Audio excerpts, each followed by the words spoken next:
It's The Vibe with Tanya Rad and EJ, and I'm really pumped because I have a really special guest with me today. We have Uchis here! Thank you. We are here. We're celebrating the brand new album. How does it feel to have it out? It feels good. It's literally a release. Like you just feel, fulfilled in a sense, ready for what's next. Yeah, and you've been teasing it a lot. I mean, Red Moon and Venus has been all over the feed. We've been really excited about it. And something that I found really interesting, I feel like you started it out with like nature sounds and you ended it with nature sounds. Yeah. Was that intentional? Yeah, I'm glad you noticed. Definitely was intentional. What was the reason behind that? I'm super inspired by nature. Like a lot of even my first single from my first album, After the Storm, When the Flowers Bloom, like I'm always, and even like roses, I Wish You Roses. Everything is very moonlight. It's like everything is very inspired by nature. I think that it was crucial for me. This album felt like such a soulful album, and it was supposed to be a calling back to the heart, putting love into the world, putting beauty and love into the world. And so for me, that's what nature is. Nature calls us back to ourselves and back to our heart. Is that something that's very grounding for you, like being in nature? Most definitely, yeah. Yeah. Do you feel like you do it often where you like actually put your feet in nature? Yeah. I think grounding is definitely really important. Yeah. And you actually hit on this when you were talking about the album, but love is a huge theme in this album. Talk to us about kind of the inception of this album, when you started writing it, and kind of what was going through your head at that time. Yeah, well, some of the songs, like for instance, Deserve Me is from like 2019. Like that's probably the oldest song on the album versus, some of the newer ones, they're from probably like mid last year. So they range from a lot of different times in my life. And I put out my last album, Sin Miedo. I put it out at the end of 2019. So this was something that I actually was working on during the same time as working on that album. So it's a different process for me, but it's the process of knowing like I'm doing Spanish albums and English albums. I feel like I almost have to work like 2 times harder than someone who just does one language, because I'm building myself in both lanes. Yeah, and, you are making them meet in the middle to just be one lane, which is my own. And it definitely feels I have so much inside of me that needs to be expressed, that it doesn't feel like it can just be contained to like one project. So I like to have the freedom of being like, okay, today I made a song that was soulful and it was English and it feels like it goes on this project. Today oh, really? So you're constantly working on multiple projects? Yes, yeah. Oh, wow. Yeah. So my next album is actually coming pretty soon as well, and it's going to be in Spanish. So, yeah, and they're totally different from each other. Yeah. That's so it's like whenever you're inspired, you just do it and then you decide where it's going to go. Yeah, and then I'll be like, yeah, exactly. That's why there's 2 songs you're in busy. Spanish. Yeah, there's 2 songs in Spanish on this album. And it's like, I wasn't going to put them on the Latin album because thematically, sonically, they go with Red Moon and Venus. So I don't just base it off of what language is it in for what album it goes to. Like, it has to actually, feel right and make sense with the project. So that's just my freedom of being creative. That's the way I like to work. And I noticed on the cover art is beautiful, by the Thank way. you. You look gorgeous. Thank you. And there's all these beautiful butterflies around you. And I don't know if are butterflies really significant to you? I know you love nature, but I feel like butterflies specifically. Actually, I almost called my first album that it was... No, actually, Sin Miedo, was it? No. I don't remember which album it was now. I almost wanted to call one of my albums Chrysalis because I always did love that transformative... When I was little, I used to love caterpillars. I used to put caterpillars all over myself, all over my body. Like draw them? No, like real caterpillars. Real caterpillars. Like I would pick them up and put them on my body, and I would cover myself in caterpillars. And all the other kids used to be like, ew, what is wrong with you? And I just loved caterpillars because I loved the fact. I was like, this is almost like I'm covering myself in butterflies. These are butterflies. And the symbolism is like so beautiful. Yeah, I've always just loved them. I think it's so cool how their transformative process, and I think it's definitely something symbolic and beautiful to take into account as humans as well, and we can learn a lot from them. So, and then also I just like girly things. So I'm curious if you're, because like to me, butterflies are so significant to me in my life. They're a symbol of hope. Yeah. And when I discovered that, I just started seeing them all over the place, and they mean something so different to so many people. Yeah. So I'm curious if like, you're going to get a lot of people being like, oh my gosh, because a lot of people attach it to somebody in their life that's passed away and they're coming back like back a to rebirth. yeah. Yeah, most definitely. I just wanted the art to feel a little bit more like celestial and show me in a different light than I feel that the public has seen me in. So I wanted it to feel more fairy-esque. And do you remember the first song that you wrote for this album that kind of like really set the tone for it? Do you remember which one that was? I don't think, because my process was so sporadic in the sense of like how I told you, I was just like creating and then the album formed itself. I didn't really have that moment, but I feel like the moment when I made the intro was probably the moment that fully tied together the body of work for me. And then do you have like a special process that you like make sure that you put the songs in a certain order? Like, do you want your fans to listen to the album top to bottom? Most definitely. Yeah. Oh, yeah. I want them to listen from top to bottom because I definitely take my time coming up with the track list, the transitions. I probably spent a year by itself just mixing and mastering and doing the transitions. Like, that took me like a whole nother year. So, yeah, it means a lot to me. Yeah, because I mean, if you started the first one that you kind of said was from 2019, so it's been... This album was really like done a while ago. Yeah, like over a year ago. Okay. So why did you wait till now to release it? No, because it took the process of like the mixing, mastering. Yeah, the process of mixing, mastering, doing the transitions, like all of that took about a year. Got it. And then you obviously have to like create the visuals, the videos, right. You know, make a real plan. The promo, figure out how you're going to drop everything. Yeah. Which brings me to one of my favorite songs, Hasta Cuando. I love that that's your favorite and you don't speak Spanish. So. Yeah. No. Well, I have a second favorite too. Okay, I want to know. But I love that one because there is a portion of it that's in English. Yes. And I can relate to it so much. It resonated with you. Okay. It really did. It struck me. And she got some haters. Yeah, you know, and it's funny because I try not to acknowledge it, you know, because I feel like everybody that's a hater is a bully deep down. Most definitely. And you don't want to give bully any energy because that's what they thrive off of. But I'm already planning on how I can make that kind of section of the song into do your sneak this, do a TikTok. Yeah. I don't know. I just found it to be really, really, really relatable. And when you're writing songs like that or music like that, do you ever hesitate? You know, because it's so personal to you. I'm sure. No, I just like I said, like I love to just freely express myself. Like being an expressive creative is for me one of the most uplifting things in my life.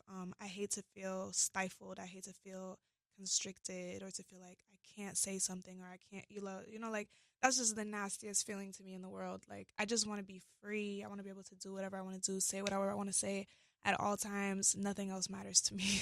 Well, you know what they say, that quote is like, if you're not speaking it, you're storing it. And I feel like that's so toxic if you're storing all that. As well, yeah. As a writer and as an artist, for me, it's really important to be able to not hold myself back and just not worry about how people are going to feel, how people might overly read into things or misunderstand me or whatever.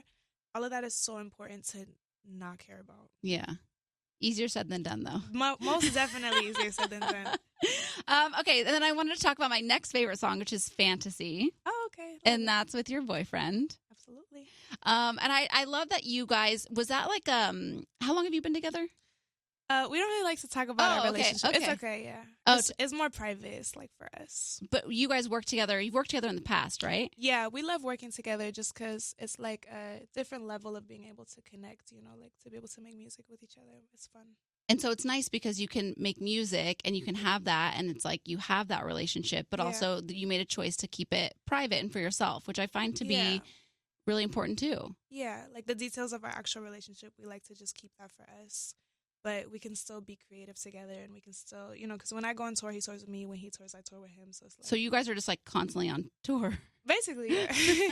So to be able to like step out, you know, perform together and make stuff and be creative. Well, you make really great music together. Thank you so much. Do you ever plan on doing like a joint album together at some point? We've talked about maybe like doing an EP or something together. Yeah.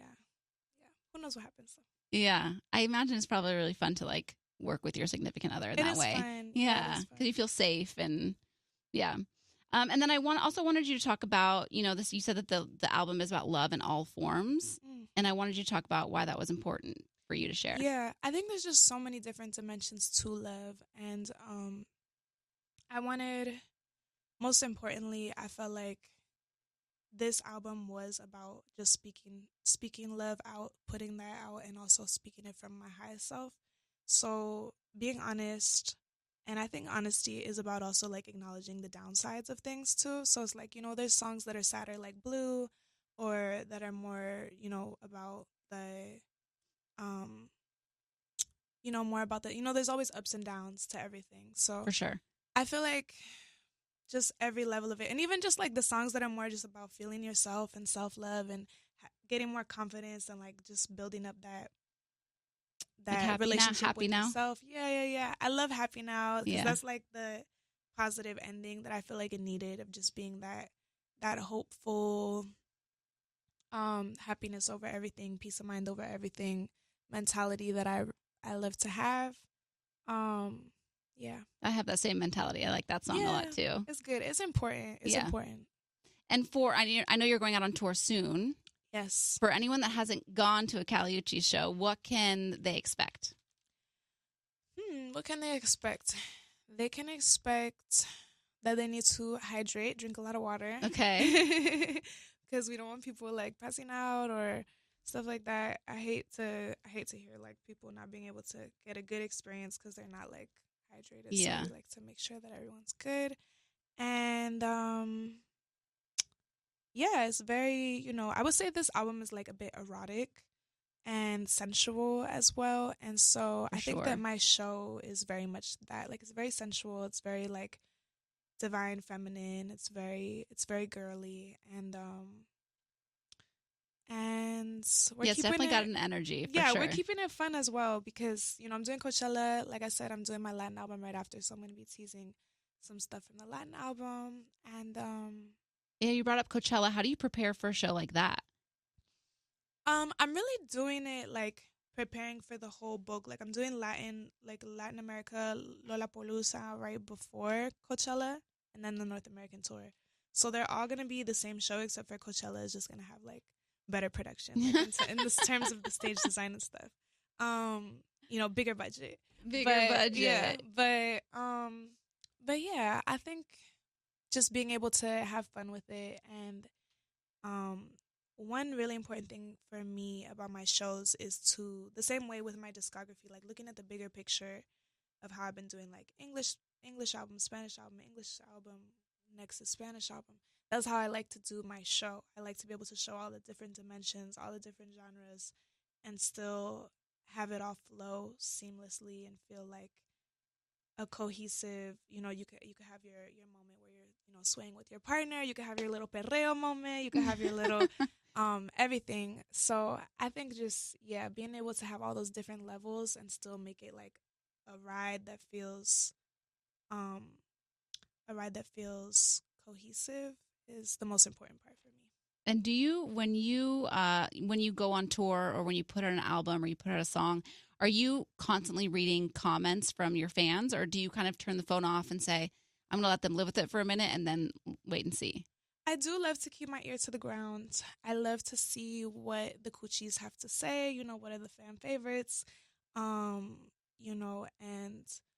also, like, my team hates it. I'm always like, they said that like, if there's like a complaint, I always like take it straight away to my team, like how to fix. I try to one of my toxic traits, I try to make everybody happy. So I'm like, you're a people pleaser. I want them to be, I want my fans to be like, at the end of the day, if someone's spending money on something, like if you're spending money on the shows, like I want you to, I try to take into account, like, I feel like any business should be that way, in the sense of like, for sure, you should always pay attention to how people feel about certain things.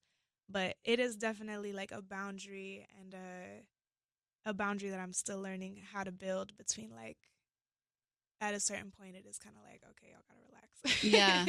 But it is interesting, because I'm sure you get so much praise and so much love, but you like look at the complaint and you're like, I gotta fix it, and it's interesting. Trying to make everybody happy is literally impossible. Yeah.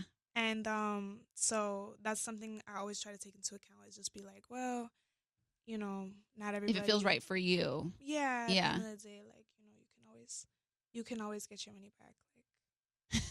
Like. And so you mentioned, the tour at Coachella. Anything else exciting for you coming up in the future? Yeah, the tour, Coachella, definitely the most exciting things. And then my next album, super exciting. I'm so excited for that.